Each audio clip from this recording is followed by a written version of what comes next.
أعوذ بالله من الشيطان الرجيم. بسم الله الرحمن الرحيم. وإنه لتنزيل رب العالمين نزل به الروح الأمين على قلبك لتكون من المنذرين بلسان عربي مبين وإنه لفي زبر الأولين أولم يكن لهم آية أن يعلمه علماء بني إسرائيل ولو نزلناه على بعض الأعجمين فقرأه عليهم ما كانوا به مؤمنين كذلك سلكناه في قلوب المجرمين لا يؤمنون به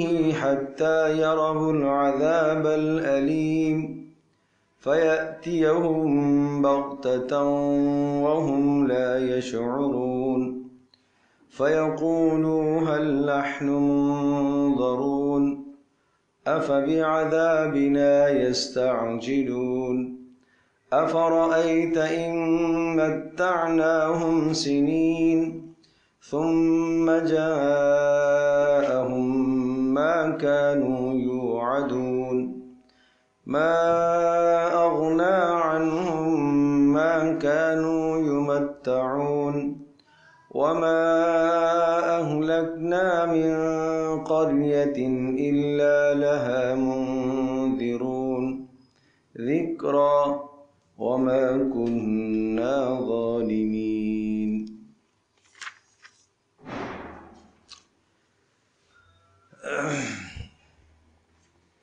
اللهم صل على سيدنا ومولانا محمد وعلى آل سيدنا ومولانا محمد وبارك وسلم. وَإِنَّهُ لَتَنزِيلُ رَبِّ الْعَالَمِينَ. سورہ شعراء میں شروع میں انبیاء علیہ السلام کے قصص اور واقعات تھے، اور یاد ہوگا کہ ایک مضمون یہ آیا تھا کہ اگر ہم جس طرح سے نشانی مانگتے ہیں، معجزہ مانگتے ہیں، اگر وہ معجزہ ہمیں مل جائے تو ہم ایمان لے آئیں۔ یہ مکی دور کی بات ہے۔ رسول اکرم صلی اللہ تعالی علیہ وسلم کے دل میں بھی بارہا یہ خیال پیدا ہوا، اور دیگر اہل ایمان کے دلوں میں بھی یہ خیال پیدا ہوتا کہ اگر جس قسم کا یہ معجزہ مانگتے ہیں، اگر وہ معجزہ مل جائے تو شاید یہ ایمان لے آئے۔ لیکن دل کے حالات تو اللہ جانتا ہے۔ انسان تو کسی کی ظاہری زبان کو دیکھ کر فیصلہ کر لیتا ہے، اور ظاہری زبان کو سن کر، اس کی زبان سے نکلے ہوئے کلمات کو سن کر آدمی فیصلہ کر لیتا ہے، بدگمان بھی ہو جاتا ہے، خوش بھی ہو جاتا ہے۔ دل میں کیا ہے وہ تو اللہ جانتا ہے۔ کوئی کسی کے خلاف بدگمانی دل میں ڈالتا ہے، زبان سے ایک جملہ اس نے بولا، آپ کا دل مشوش ہو گیا۔ اور چونکہ ہم اتنے کچے لوگ ہیں، وہ بات تو ہے نہیں کہ ظنوا بالمؤمنین خیرا، ایمان والوں کے ساتھ اچھا گمان کرو، وہ حدیث مد نظر ہوتی نہیں ہے۔ کوئی کسی کے متعلق اگر اچھائی بیان کرتا ہے اس کو کم قبول کرتے ہیں، کوئی کسی کے متعلق برائی بیان کرتا ہے جلدی قبول کر لیتے ہیں۔ ہاں ایسا ہی ہے۔ یہ نہیں دیکھتے ہیں کہ قائل، کہنے والا، برائی کرنے والا کون ہے، کس کی کر رہا ہے، وہ کبھی بھی نہیں دیکھتے۔ تو یہ شیطان کا کام ہے، ظالم کا، کہ وہ ذہنوں میں اس قسم کے سوالات تو ڈالتا رہتا ہے۔ اس لیے آپ دیکھیں قرآن میں کیسا خوب انداز ہے، اجتنبوا کثیرا من الظن ان بعض الظن اثم۔ یہاں اس آیت میں 3 گناہوں سے روکا۔ نمبر 1، بدگمانی سے بچو۔ بدگمانی سے بچنے کے ساتھ ساتھ دوسرا گناہ آیا، ٹوہ میں نہ پڑو۔ ٹوہنے میں نہ پڑو، اس کے روکنے کے ساتھ تیسرا گناہ آیا وَلَا يَغْتَبْ بَعْضُكُمْ بَعْضًا، تم میں سے کوئی کسی کی غیبت نہ کرے۔ یہ گناہ 3 پہ در پہ ہوتے ہیں۔ یہ جو بدگمانی ہے یہ بنیاد بنتی ہے جب کسی کے متعلق بدگمانی دل میں پیدا ہوتی ہے، کسی کے کہنے سے کسی نے آپ کو کسی کے متعلق بدگمان کر دیا، یا آپ خود راستے میں چلتے چلتے آپ نے اس کو دیکھا اور آپ نے اسے سلام کیا اور اس نے صحیح طرح سے جواب نہیں دیا یا نہیں دیا، بدگمان ہوگی، متکبر ہے، مغرور ہے۔ عین ممکن ہے کسی ایسی سوچ میں مبتلا ہو کہ وہ آپ کو اس کو شعور بھی نہیں ہوا کہ آپ نے سلام کیا ہے، عین ممکن ہے کہ کسی پریشانی میں مبتلا ہو۔ لیکن کیا ہے، صحابہ کرام رضی اللہ عنہم اجمعین کا مزاج یہ تھا کہ بدگمانی نہیں پیدا ہونے دیتے تھے۔ پیارے پیغمبر صلی اللہ تعالی وسلم کا وصال ہوا تو حضرت عمر رضی اللہ تعالیٰ عنہ عثمان کے پاس سے گزرے، سلام کیا، عثمان نے جواب ہی نہیں دیا۔ حضرت عمر رضی اللہ تعالیٰ عنہ تشریف لائے حضرت ابوبکر صدیق رضی اللہ تعالیٰ عنہ کے پاس کہ ابھی نبی علیہ الصلوۃ والسلام کا وصال ہوا اور عثمان تو بدل، کیا ہوا، سلام کا جواب نہیں دیا، لیکن فوری اس کا ازالہ فرمایا، چلو دونوں چلتے ہیں۔ حضرت عثمان رضی اللہ تعالیٰ عنہ کے پاس گئے اور ان سے پوچھا تو انہوں نے فرمایا مجھے تو نہیں پتا کب سلام کیا بھائی۔ تو پھر ابوبکر صدیق رضی اللہ تعالیٰ عنہ نے ارشاد فرمایا عمر آپ نے بھی درست کہا، آپ نے سلام کیا۔ عثمان آپ نے بھی درست کہا، آپ کو نہیں شعور، اس لیے کہ اتنا بڑا غم تھا رسول پاک صلی اللہ علیہ وسلم کے وصال کا کہ اس غم کی وجہ سے آپ کو سلام کا احساس نہیں ہوا۔ تو مجھے بتاؤ، چھٹ گئی نا بات، بدگمانی چھٹ گئی۔ صحابہ کا یہ مزاج تھا، تو اس لیے اس بدگمانی کے متصل بات کہا وَلَا تَجَسَّسُوا، ٹو میں نہ پڑو۔ ہوتا کیا ہے، ہوتا یہ ہے کہ جب آدمی بدگمانی کسی سے کرتا ہے تو پھر اس کے بعد اس کی برائیاں تلاش کرتا ہے، کیوں، اپنی بدگمانی کو پختہ کرنے کے لیے، پکا کرنے کے لیے کہ جو میں نے اس کے متعلق سوچا ہے، بدگمان ہوا ہوں، اس کو دلیل سے مدلل کرنے کے لیے، دلیل سے ثابت کرنے کے لیے آدمی کیا کرتا ہے، ٹوہ میں پڑتا ہے۔ اس لیے فوری کہا وَلَا تَجَسَّسُوا۔ تو یہ پہلی نیچے والی بنیاد ہے، وہ کیا ہے، بدگمانی۔ اس کے اوپر عمارت کھڑی ہوئی کس کی، ٹوہ میں پڑنے کی۔ اچھا، جب ٹوہ میں پڑا ہے تو ہر انسان میں اچھائیاں بھی ہیں، برائیاں بھی ہیں، اور اگر اچھائیاں برائیوں کو آپ نہ دیکھو، شیطان تو ساتھ لگا ہوا ہے نا، وہ کیا دکھلائے گا، وہ برائیاں دکھلائے گا، تو 2-4 برائیاں بھی مل جائیں گی۔ جب مل گئی برائیاں تو اب برائیوں کا تذکرہ اس وقت تک چین سے آدمی نہیں بیٹھتا جب تک فلاں کی برائی دوسرے کے سامنے نہ کرے، اندر پیٹ میں درد ہونے لگتا ہے۔ تو اسی کا نام کیا ہے، غیبت۔ اس لیے کہا وَلَا يَغْتَبْ بَعْضُكُمْ بَعْضًا، بعض کی غیبت نہ کرے۔ تو یہ ایک کے اوپر دوسرا، بدگمانی کے اوپر جو ہے ٹوہ کا پل باندھا جاتا ہے، اور پھر ٹوہ کے اوپر پھر کس کا، غیبت کا پل باندھ۔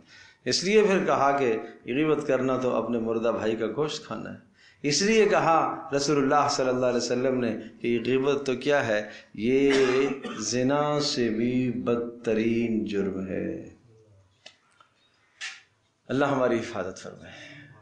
تو اب ہم واپس آتے ہیں اپنے موضوع کی طرف۔ یہ بات نکل گئی تھی، موضوع ہمارا یہ چل رہا تھا کہ خیال یہ آیا کہ اگر جو آیت اور جو نشانی اور جو دلیل اور جو معجزہ اہل مکہ مانگتے ہیں، اگر یہ معجزہ مل جائے تو شاید کیا ہو جائے گا، مثلا میں عرض کر رہا ہوں کہ دل کا حال تو اللہ جانتا ہے کہ ان ظالموں نے ماننا نہیں ہے، صرف مانگنا ہے، بس ماننا نہیں ہے، انہوں نے تسلیم نہیں کریں گے۔ تو اس پر اللہ نے ارشاد فرمایا تھا سورہ شعراء کے شروع میں فَظَلَّتْ أَعْنَاقُهُمْ لَهَا خَاضِعِينَ، اگر ہم نشانی آسمان سے ایسی نازل کریں کہ سب کے سب کی گردنیں اس کے سامنے جھک جائیں گی، لیکن مقصود وہ نہیں ہے، اس لیے کہ مقصود ابتلا اور امتحان ہے۔ اگر اس قسم کی ہم نشانی دیتے ہیں کہ جبراً سارے کے سارے مسلمان ہو جائیں، ہمیں جبراً مسلمان کرنا نہیں ہے۔ وَلَوْ شَاءَ اللَّهُ لَهَدَى النَّاسَ جَمِيعًا، اگر اللہ چاہتا تو سب کو ہدایت دے سکتا تھا۔ بھائی سورج کہہ سکتا ہے کہ آج مجھے طلوع نہیں ہونا ہے، چاند کہہ سکتا ہے کہ آج بجے طلوع غروب نہیں ہونا ہے؟ نہیں کہہ سکتا. اس کے اندر بغاوت نافرمانی کا عنصر ہے ہی نہیں ہے. اللہ کی مخلوق ہے، اللہ کے حکم پر مامور ہے، وہ مجبور ہے. اگر انسان کو بھی اللہ پاک اسی طرح سے جبر کر دیتا، ملائکہ ہیں وہ اللہ کی بندگی میں مجبور ہے. تو انسان امتحان کس چیز کا نام ہے کہ آپ کو اچھائی کا اختیار دیا گیا ہے، اپنے اختیار سے اچھائی قبول کریں گے تو اجر پاؤ گے، اور آپ کے سامنے برائی کے راستے بھی کھول دیے گئے ہیں، اپنے اختیار سے برائی پر جاؤ گے تو سزا پاؤ گے. سمجھو بھائی، اسی کا نام اختیار ہے. تو اس پر پھر سمجھایا کہ نہیں، یہ نشانیوں کی بات آپ کرتے ہیں تو ہر نیا ذکر، نئی نشانی جب بھی کوئی آتی ہے تو یہ کیا کرتے ہیں، یہ اس سے اعراض کرتے ہیں. پھر حضرت موسیٰ علیہ السلام کا قصہ سنایا. کیا موسیٰ علیہ السلام کو کم نشانیاں دی گئی تھی؟ کیا عصا اور ید بیضاء کوئی کم معجزے تھے؟ کیا سمندر کا پھٹ جانا کوئی کم معجزہ تھا؟ فارسلنا علیہم الطوفان والجراد والقمل والضفادع والدم آیات مفصلات. یہ سورۃ الاعراف میں جو تسلسل سے معجزوں کا تذکرہ آیا ہے موسیٰ علیہ السلام کے، کیا یہ کوئی کم معجزے تھے؟ لیکن جو ضدی اور ہٹ درم تھے انہوں نے وہ معجزات قبول نہیں کیے. اس لیے شروع میں موسیٰ علیہ السلام کا تذکرہ ہے سورہ شعراء کے شروع دوسرے رکوع سے. پھر اس کے بعد ابراہیم علیہ السلام کے واقعات کے ان کی قوم کے ساتھ کیا مکالمہ ہوا اور قوم نے کیا جواب دیا. ٹھیک ہے. اور پھر 5 انبیاء علیہ السلام جن کی امتیں عذابوں سے تباہ ہوئیں، ان کا تذکرہ آیا. ٹھیک ہے. نوح علیہ السلام کی قوم کا تذکرہ آیا، ہود علیہ السلام کی قوم کا تذکرہ آیا، اور صالح علیہ السلام کی قوم کا تذکرہ آیا، لوط علیہ السلام کی قوم کا تذکرہ، شعیب علیہ السلام کی قوم کا تذکرہ. یہ 5 امم مہلکہ کہلاتی. ان کے تذکروں کے بعد اب واپس مضمون آتا ہے اہل مکہ کی طرف. اب سنیے، وَإِنَّهُ لَتَنزِيلُ رَبِّ الْعَالَمِينَ. اب سمجھ میں آئے گا صحیح. اگر یہ تمہید جو میں نے باندھی ہے، یہ میں نے ذکر کیا، اگر یہ ذہن میں آئے پوری صورت کا خلاصہ، تو اب آپ سمجھیے گا وَإِنَّهُ لَتَنزِيلُ رَبِّ الْعَالَمِينَ.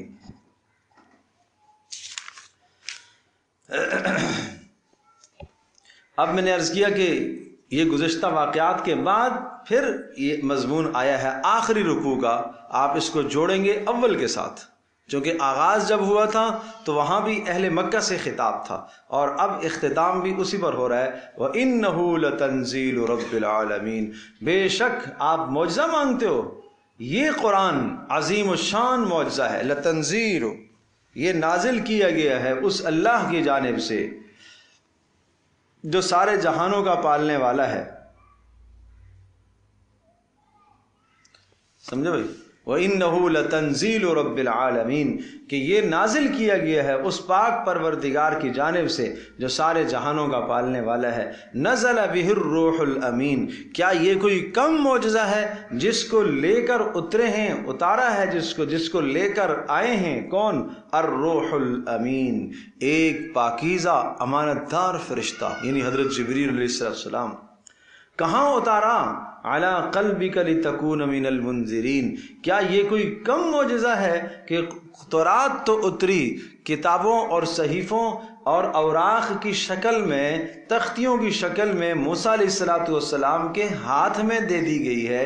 انجیل اسی طرح سے اتری، زبور اسی طرح سے اتری کہ اوپر سے تختیاں، لکھا ہوا مضمون آیا اور نبیوں کو دے دیا گیا. کیا یہ کوئی کم معجزہ ہے؟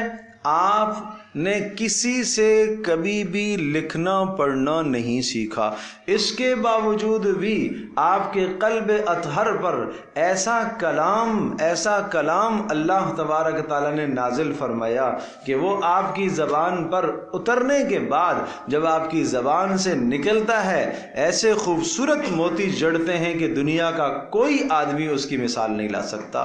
کیا یہ کوئی کم معجزہ ہے؟ نہیں سمجھے بات معجزے کی کرتے ہو تو یہ کوئی کم معجزہ ہے؟ علاقہ اس میں ایک بات معجزہ ہے. ایک اللہ کی طرف سے اس کا نزول یہ معجزہ ہے، اس کا جبریل امین کا لے کر آنا معجزہ ہے، آپ کے قلب اطہر پر اتارنا کہ آپ امی ہیں، آپ اس ماحول میں رہتے ہیں کہ جہاں لکھنا پڑھنا کوئی نہیں جانتا، اس ماحول میں آپ کے قلب اطہر پر اترا اور آ کر جبریل نے آپ کو سنایا اور آپ کو 100% یاد ہو گیا، آپ نے اس کو محنت کر کے یاد نہیں کیا، کیا یہ معجزہ کم ہے کیا؟ بات سمجھے بھائی؟ پورا پارا، پوری سورت، طویل صورتیں، طویل آیات آتی گئیں، آپ کے قلب اطہر پر اترتی گئیں، اور جیسے ہی حضرت جبریل صلی اللہ علیہ وسلم وحی سے فارغ ہوتے، رسول اللہ صلی اللہ علیہ وسلم بلا کر کسی اپنے صحابی اور رفیق سے لکھواتے اس آیت کو کہ اس آیت کو فلاں صورت میں فلاں آیت کے بعد درج کر دو۔ یہ کوئی کم معجزہ ہے؟ لِتَكُونَ مِنَ الْمُنذِرِينَ، تاکہ آپ ہو جائیں ڈرانے والوں میں سے۔ یہ آپ کا فریضہ تو یہ ہے، انذار ہے۔ آپ نبی سے اتنے معجزات کے مطالبات کرتے ہو، وہ تو ان کا فریضہ ہے نہیں، ان کا فریضہ تو انذار ہے۔ اور بلسان عربی مبین، اور یہ کوئی کم معجزہ ہے جو عربی زبان میں آیا ہے؟ لاؤ نا اس کی مثال تم، بات سمجھے بھائی؟ اس کی مثال لاؤ، بلسان عربی، عربی زبان میں آیا۔ کسی اور زبان میں آتا تو تم کہتے کہ یہ تو کوئی دوسری زبان ہے، یہ تو ہمارے سمجھ سے بالا تر ہے، ہم تو اس کو قبول نہیں کریں گے۔ یہ تو تمہاری اپنی زبان ہے بھائی، مبین، اور زبان بھی ایسی، اور ایسے نپے تلے اس کے الفاظ کے کوئی لفظ اپنے مقصد سے زائد نہیں، اور مفہوم بھی مکمل واضح ہو رہا ہے، کوئی اغماض نہیں، کوئی پیچیدگی نہیں ہے، کوئی فلسفہ نہیں ہے۔ اللہ کا کلام ہے، معجز اور بلیغ اور فصیح کلام ہے، جو سمجھنا چاہے اس کے لیے سمجھنے کے مواقع ہیں۔ وَإِنَّهُ لَفِي زُبُرِ الْأَوَّلِينَ، اور بات رہی کہ یہ معجزہ، یہ کلام، وَإِنَّهُ لَفِي زُبُرِ الْأَوَّلِينَ، اس کا تذکرہ تو گزشتہ صحیفوں میں بھی، کتابوں میں آ چکا ہے۔ اس میں دو معنی ہیں۔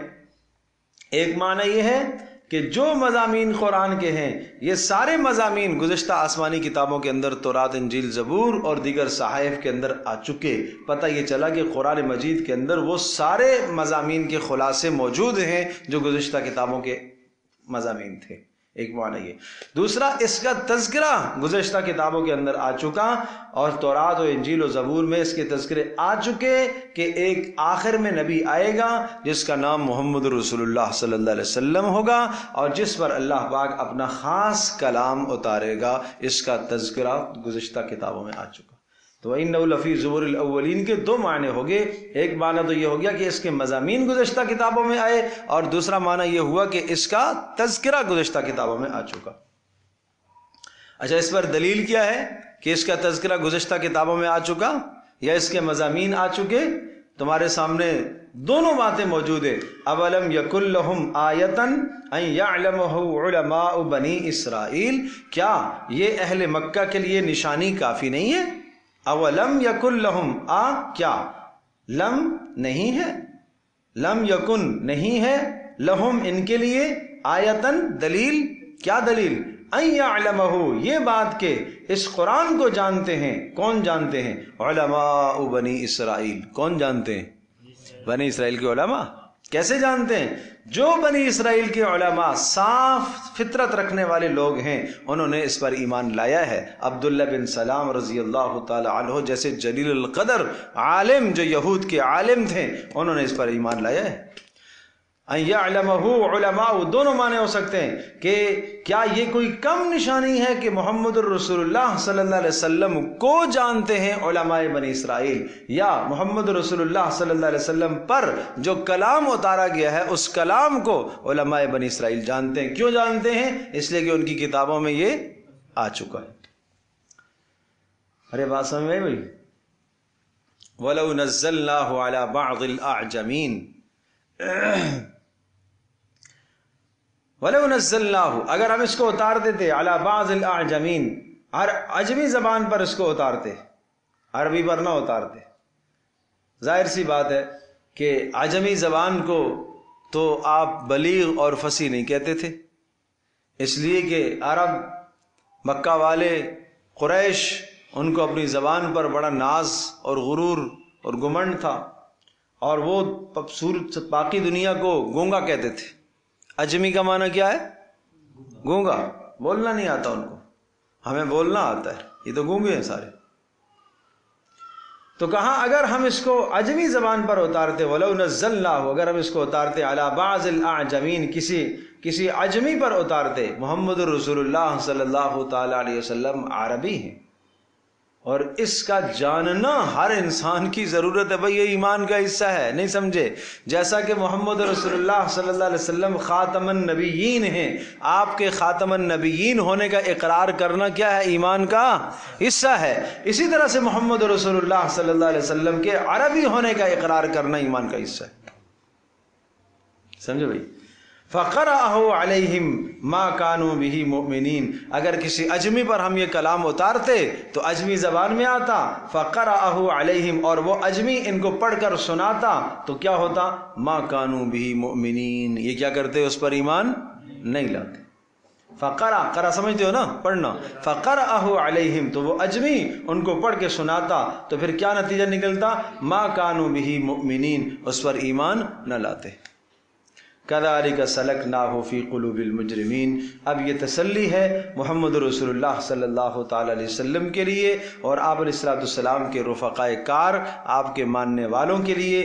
غم نہ کیجئے، یہ آپ کی مخالفت کر رہے ہیں. كَذَلِكَ سَلَكْنَاهُ فِي قُلُوبِ الْمُجْرِمِينَ، اسی طرح سے اس قرآن کی مخالفت اور اس نبی کی مخالفت ہم نے ان کے کفر کی وجہ سے ان کے دلوں میں جاری کر دی ہے، ڈال دی ہے. یہاں بات وہی کہوں گا جو پیچھے کتنی مرتبہ کہہ چکا ہوں کہ یہ ان کے دلوں میں ہم نے نبی کی مخالفت، قرآن کی مخالفت ڈال دی ہے. کیوں ڈال دی ہے؟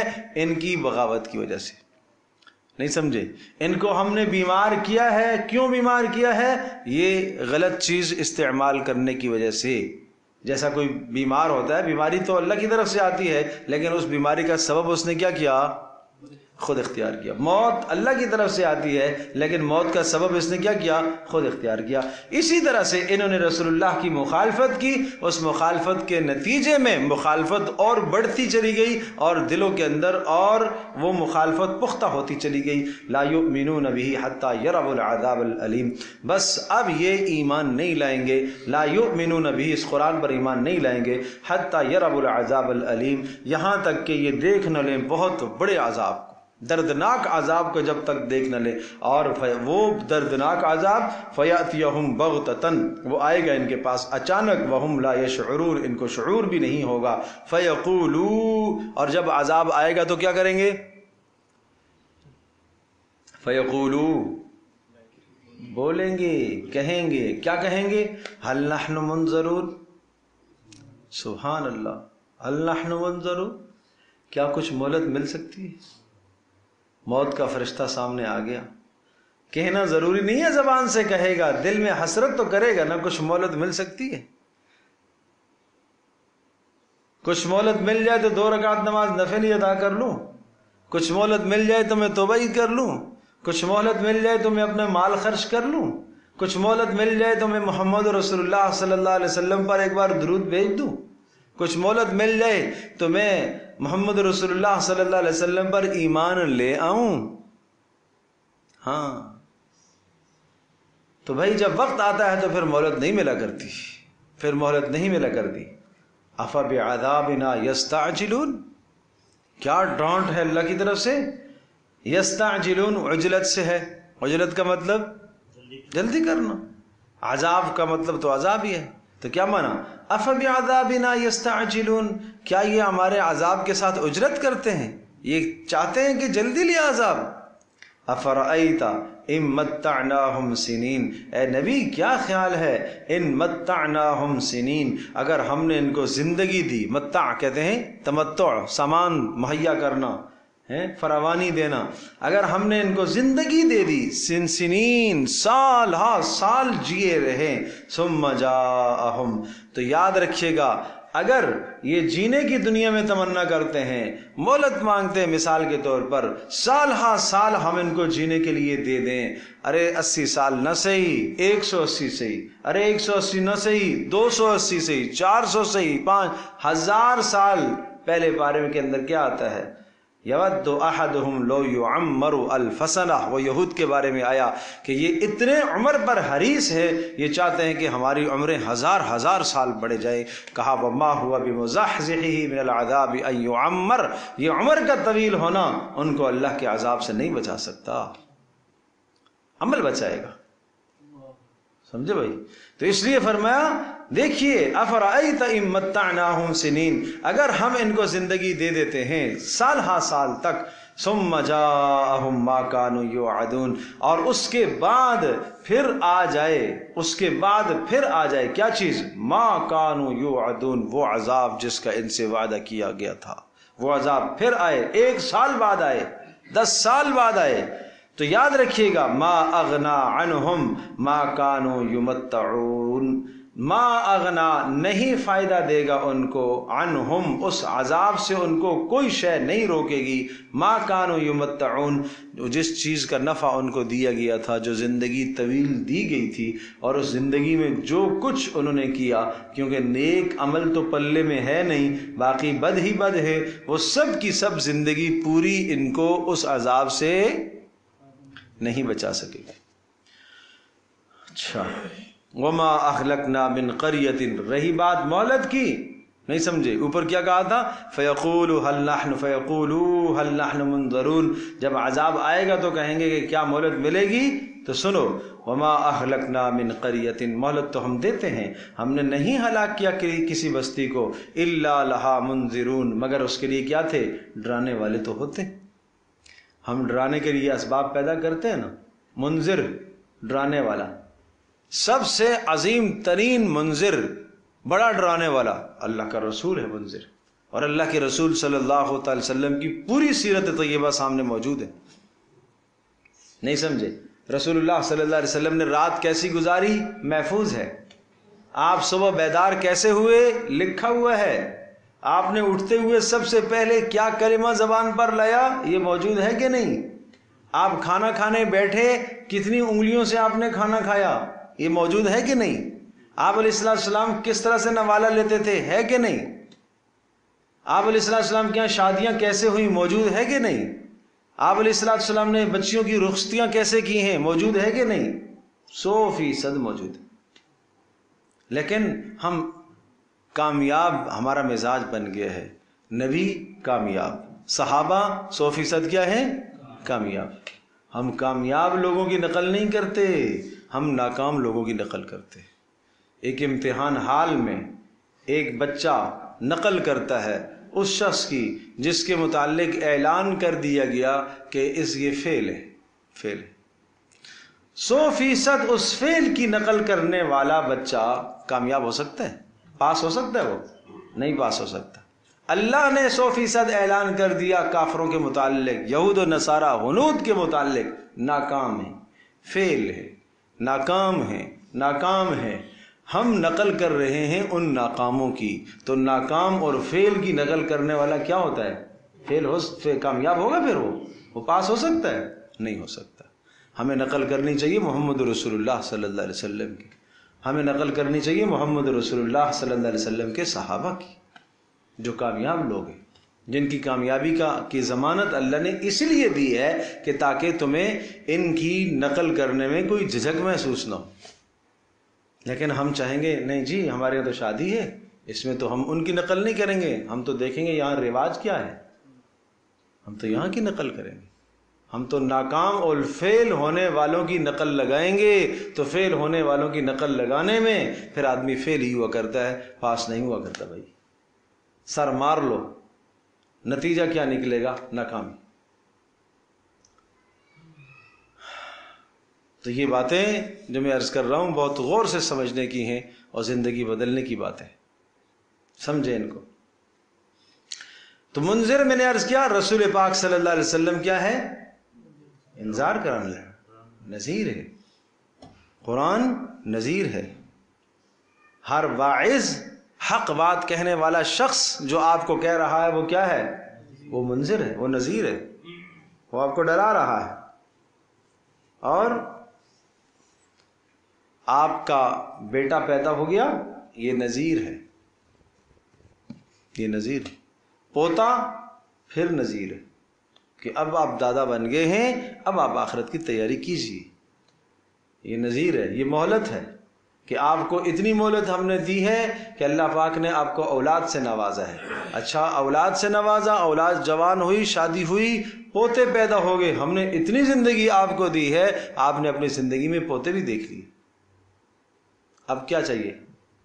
اب بھی زندگی تک یہ تما رکھے ہو، اب بھی یہ چاہتے ہو کہ طویل طویل زندگیاں ملیں. یہ نذیر ہے. سفید بال آ جانا نذیر ہے، یہ نذیر ہے. یہ سب ڈراوے ہیں اللہ کی طرف سے، یہ سب مہلتیں ہیں. آدمی کہتا ہے مجھے تو مہلت ملی نہیں، مجھے تو پتہ ہی نہیں چلا. اس مہلت کو آپ نے مہلت سمجھا ہو تو پتہ چلے گا نا.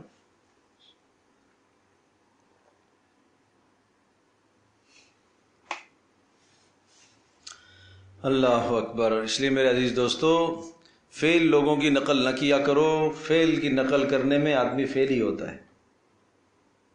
سمجھے بھائی؟ ہاں. پرسوں ترسوں کی بات ہے، ایک جوان مجھے کہنے لگا اسلام دیکھو نا دنیا کہاں سے کہاں پہنچ گئی، دنیا کہاں سے کہاں پہنچ گئی. اچھا بھائی تم پوچھو، اسلام نے روکا ہے تمہیں؟ یار تم لوگ تو بس ایسے ہی ٹخنے شلوار اوپر ہونی چاہیے، یوں ہونا چاہیے، سیدھے ہاتھ سے کھانا کھانا چاہیے، بیٹھ کے کھانا چاہیے. کیا ہے یار، دنیا کہاں سے کہاں پہنچ گئی.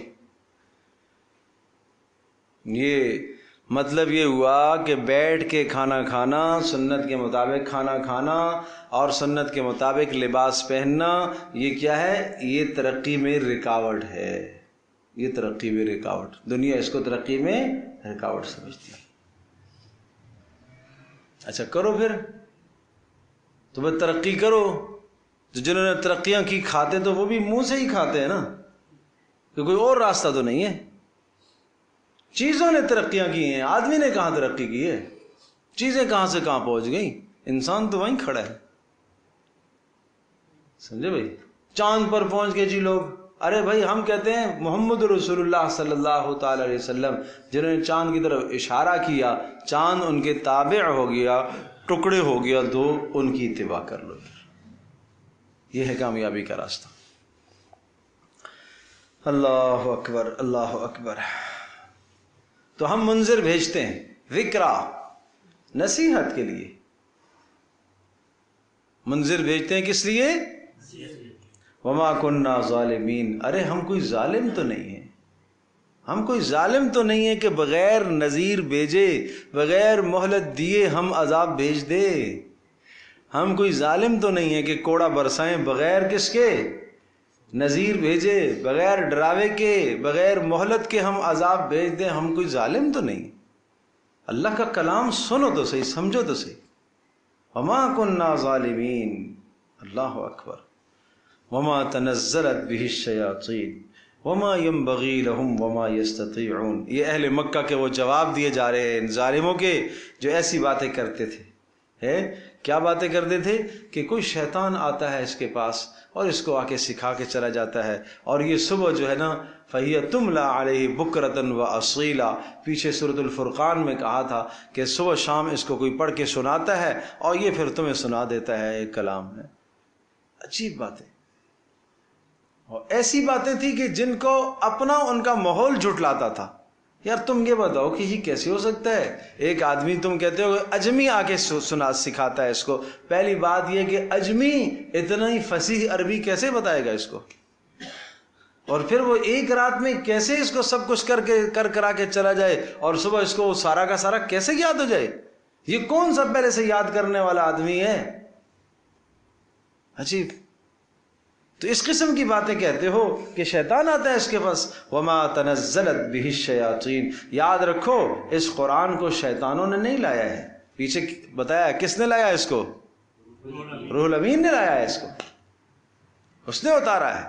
وما تنزلت به الشیاطین اور وما ينبغي لهم، اور نہیں ان کو زیب دیتا، یہ ان کے بس کا کام ہے نہیں. وما يستطيعون، اور نہ ہی وہ اس کی استطاعت رکھتے ہیں. اور تم کہتے ہو کوئی شیطان نے دخل اندازی کی ہے. سنو، انہم عن السمع لمعزولون. بے شک یہ شیاطین عن السمع، اس قرآن کے سننے سے، لمعزولون، دور ہیں. معزول کا معنی کیا ہوتا ہے؟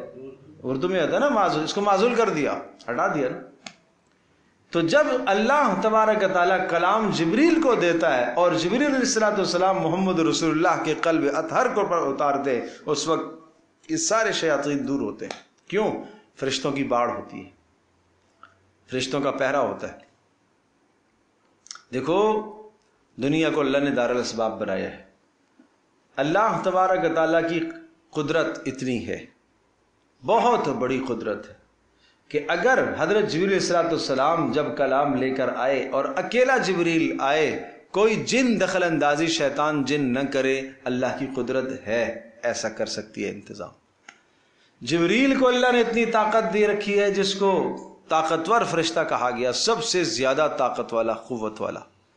اس کے پاس اتنی طاقت ہے کہ جب وہ کلام رسول اللہ صلی اللہ علیہ وسلم کے قلب اطہر پر پیش کرے اور نازل کرے تو اتنی طاقت ہے کہ کوئی شیطان وہاں دخل اندازی نہ کر سکے۔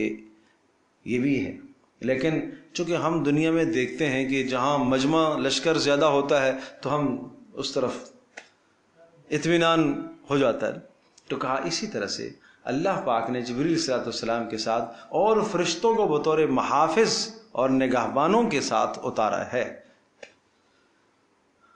سمجھے بھائی؟ محافظ فرشتے آتے ہیں ساتھ، تو لہٰذا کوئی شیطان دخل اندازی نہیں کر سکتا۔ لہٰذا اے نبی، ان سب باتوں کے بعد فلا تدع مع اللہ الہا آخر، بس آپ اللہ کے ساتھ کسی اور کو شریک نہ ٹھہرائیے۔ نبی اللہ کے ساتھ کسی کو شریک ٹھہراتا ہے؟ نہیں۔ تصور ہو سکتا ہے؟ نہیں۔ لیکن یاد رکھیے گا، یہ بات میں پہلے کئی بار کہہ چکا ہوں کہ یہ اللہ تبارک تعالیٰ جب کسی بہت بہت بڑی بات کا حکم دیتا ہے تو اللہ نبی کو حکم دیتا ہے، یعنی یہ وہ اتنی بڑی عظیم الشان چیز ہے کہ اس سے نبی کو بھی خلاصی نہیں ہے، تو آپ کو کیسے خلاصی ہو سکتی ہے؟ نہیں سمجھے؟ فلا تدعوا مع اللہ الہا آخر، لہٰذا آپ اللہ کے سوا کسی کو معبود نہ بنائیے، کسی کو الہ نہ ٹھہرائیے، کسی کو برکتیں دینے والا نہ سمجھیے، کسی کو حاجت روا مشکل کشا نہ سمجھیے، اللہ کے سوا کسی پر آپ بھروسہ نہ کیجیے، اور کسی کے رسم و رواج کو، لوگوں کی باتوں میں آ کر اللہ کے حکم کو مت چھوڑ دیجیے۔ نہیں سمجھے بات؟ یہ آج کل ایسا ہے کہ نہیں؟ لوگوں کی باتوں میں آ کر رسم و رواج، ہمارے ہاں یہ طریقہ ہے، یہ طریقہ ہے، یہ سب کچھ سنا کر کیا کرتے ہیں؟ اللہ کی بات کو چھوڑ دیتے ہیں۔ اور اگر ایسا کرو گے فَتَكُونَ مِنَ الْمُعَذَّبِينَ، تو کیا ہوگا؟ آپ کو سخت عذاب دیا جائے گا۔ وَأَنذِرْ عَشِيرَتَكَ الْأَقْرَبِينَ، لہٰذا آپ یہ کام کیجئے، آغاز فرمائیے وَأَنذِرْ عَشِيرَتَكَ الْأَقْرَبِينَ، لہٰذا آپ ڈرائیے عشیرتک، کس کو؟ اپنے خاندان کو۔ عشیرہ معاشرت سے، اپنے خاندان کو آپ ڈرائیے، آپ وہاں سے آغاز کیجئے۔ الاقربین، جو قرابت دار قبیلے ہیں۔ اس آیت کے نازل ہونے کے بعد رسول اللہ صلی اللہ تعالی وسلم نے اپنے تمام خاندان والوں کو جمع فرمایا تھا اور یہ کہا انقذوا انفسکم من النار، اپنے آپ کو جہنم کی آگ سے بچا لو۔ یا فاطمہ انقذی نفسک من النار، اے فاطمہ تو بھی اپنے آپ کو جہنم کی آگ سے بچا لے۔ یہ نہ کہنا کہ تمہارا باپ جو ہے وہ رسول ہے، نبی ہے، تجھے اللہ کے عذاب سے چھڑائے گا، نہیں، اپنے آپ کو جہنم کی عذاب سے بچا لینا۔ یہ ہے وَأَنذِرْ عَشِيرَتَكَ الْأَقْرَبِينَ۔ تو میرے عزیز دوستوں اور بزرگوں اور میری ماں اور بہنوں، یہ آیت بینہ ہم سب کو جھنجھوڑ رہی ہے کہ ہم اس پر عمل کر رہے ہیں، اپنے گھر کی کتنی فکر کر رہے ہیں؟ اگر نہیں کی، آئیے آج سے ہم فکر کریں، انتظار کریں اپنے گھر میں، محبت سے، پیار سے، اخلاق سے۔ پہلا کام تو اپنے گھر میں یہ کیجئے، کل ایک جگہ پر بیان تھا تو یہ دو باتیں میں نے بڑی اہمیت کے ساتھ، ان دو باتوں کو میں نے ذکر کیا تھا۔ گھریلو زندگی کو سدھارنے کے لیے سب سے پہلی چیز ہے اعتماد بحال کرو اپنے، یہ بدگمانیاں ختم کرو۔ یہ جو میں بدگمانی کی بات شروع میں کہہ چکا ہوں، اس بدگمانی کو اپنے گھر سے ختم کرو۔ باپ بیٹے کے متعلق بدگمان غلط ہے، بیٹا باپ کے متعلق بدگمان برا عمل ہے، شوہر بیوی کے درمیان میں بدگمانیاں بہت بدترین، اور بھائیوں کے درمیان میں بدگمانیاں بہت بدترین۔ ان بدگمانیوں کو دور کرنے کی کوشش کیا کرو۔ جب گندگی آپ نے دیکھی ہے، آپ کے بھائی، سگے بھائی کے جسم پر غلاظت، گندگی، نقصان کوئی اس کو پہنچ رہا ہے، تو آپ کو تڑپنا چاہیے نا۔ کیسے تڑپنا چاہیے کیسے تڑپنا چاہیے. اللہ نہ کرے اپنے حقیقی اور سگے بھائی کو کینسر میں بیماری میں مبتلا ہو گیا، ڈاکٹروں نے لا علاج قرار دیا. ارے جیسا کیسا ہے، ناراض تھا، نہیں راضی تھا، 4 سال سے 6 سال سے بات نہیں کر رہا تھا، آج بھائی کے لیے تڑپے گا کہ نہیں تڑپے گا؟ اللہ سے مانگے گا کہ نہیں مانگے گا؟ یہ جو تڑپنا ہے نا، یہ تڑپنا لاؤ نصیحت کرتے وقت، یہ تڑپ لے کر آؤ، یہ خیرخواہی کا جذبہ لے کر آؤ کہ اللہ میرے بھائی کو ٹھیک کر دے، اللہ میرے بھائی کو ٹھیک کر دے. راتوں کو اٹھ کے مانگتا ہے، وظائف پڑھتا ہے، دعائیں کراتا ہے، اے اللہ میرے بھائی کو شفا ہو جائے. کرتا ہے کہ نہیں کرتا؟ اے اللہ میرے باپ کو، میری ماں کو، بیٹے کو، جو بھی ہے، اللہ پاک ہم سب کے گھروں کی حفاظت فرمائے بیماریوں سے. یہ جو تڑپنا ہے، یہ تڑپنا ہدایت کے لیے بھی ہونا چاہیے، ہدایت کے لیے بھی ہونا چاہیے کہ اے اللہ میرا بیٹا نافرمان ہے. جیسے اس کی بیماری پر تڑپتا ہے، اس کی نافرمانی پر کیوں نہیں تڑپتا؟ آج ماں اپنے بیٹے کی نافرمانی پر کیوں نہیں تڑپتی؟ ٹھیک ہے جی، بڑا اچھا بچہ ہے میرا، بڑا اچھا بچہ ہے، بس تھوڑا سا یہ ہے کہ نماز نہیں پڑھتا. یہ تھوڑا سا ہے کوئی؟ یہ جہنم میں جل رہا ہے، یہ تھوڑا سا ہے؟ بڑے اچھی عادت کا مالک ہے، بس بد اخلاق ہے. یہ کوئی کم جرم ہے؟ یہ کوئی کم بیمار ہے؟ مہینوں کے مہینے گزر گئے، جوان نے قرآن اٹھا کر نہیں دیکھا، مہینے کے مہینے گزر گئے، بیٹی نے قرآن اٹھا کر نہیں دیکھا. یہ کوئی کم بیماری ہے گھر میں؟ آپ کینسر کو بیماری سمجھتے ہو، آپ دیگر امراض کو بیماریاں سمجھتے ہو، یہ کوئی کم بیماریاں ہیں؟ ان بیماریوں کی اصلاح کون کرے گا؟ اس کے لیے پہلی چیز ہے اپنے گھروں میں اعتماد کو بحال کرو بھائی. ایک آدمی دوسرے کی نصیحت جب قبول کرے گا جب اعتماد باہمی بحال ہوگا، ورنہ نصیحت نہیں لیتا آدمی.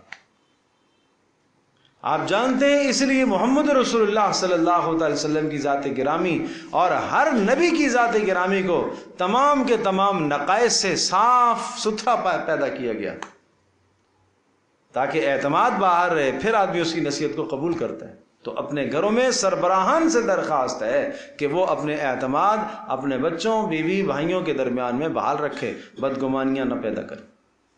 اور یاد رکھیے گا، بدگمان کسی سے ہوں بھی نہ اور بدگمانی کا موقع بھی نہ دیا کریں. آپ کوئی ایسا عمل نہ کریں جس سے بدگمانی پیدا ہوتی ہے.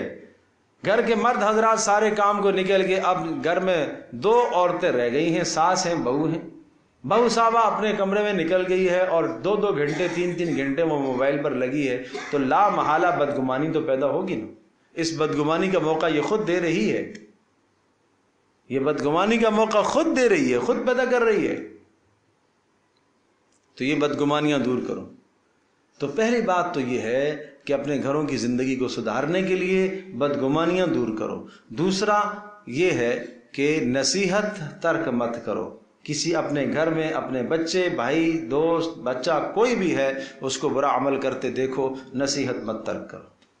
نصیحت کرو، لیکن یاد رکھیے گا نصیحت کو نصیحت کے اسلوب میں کرو. نصیحت کو اس طرح سے کرو جس طرح سے اللہ نے رسول اللہ صلی اللہ علیہ وسلم کو نصیحت کرنا سکھایا ہے. ایسے نصیحت کرو. پہلی نصیحت کے لیے پہلی شرط یہ ہے کہ آپ کے دل میں خیرخواہی کا جذبہ ہونا چاہیے. خیرخواہی کا جذبہ ہو. اور خیرخواہی کے جذبے کی میں نے مثال دی ہے. جیسے بھائی شدید ترین بیماری میں مبتلا ہو گیا ہے، کینسر جیسی مضی مرض میں مبتلا ہوا ہے، اس کے لیے آدمی تڑپتا ہے، وہ تڑپ اس موقع پر لے کر آؤ، یہ تڑپ لے کر آؤ. تو اس کو کہتے ہیں خیرخواہی، اس کو کہتے ہیں خیرخواہی. پھر نصیحت کرو محبت کے ساتھ، یہ دوسری بات ہے. اور پھر نصیحت میں یاد رکھو انداز سخت نہ رکھو، نرم انداز کرو. فَقُولَا لَهُ قَوْلًا لَيِّنًا لَعَلَّهُ يَتَذَكَّرُ أَوْ يَخْشَىٰ. موسیٰ علیہ السلام کو، ہارون علیہ السلام کو حکم ہوا جاؤ فرعون کے پاس، لیکن جا کے نرم بات کرنا، نرمی سے بات کرنا، نرمی سے بات کرنا، ڈنڈے سے بات نہ کرو. اس طرح سے نصیحت کرو. پھر دیکھو نصیحت مؤثر، کس طرح سے نصیحت مؤثر ہوتی ہے. بات سمجھے بھائی؟ ہر برائی سے اپنے گھر میں بچوں کو دور کرو. کچن، گھر میں کھانے کی اشیاء وہاں ہوتی ہیں، اگر وہاں کوئی چوہے مار دوائی رکھی ہوئی ہے تو کہ یہ گھر کی خاتون یا جس نے بھی رکھی ہے، یہ اس کی عقل بندی ہے کیا؟ بولو بھائی. نہیں. کوئی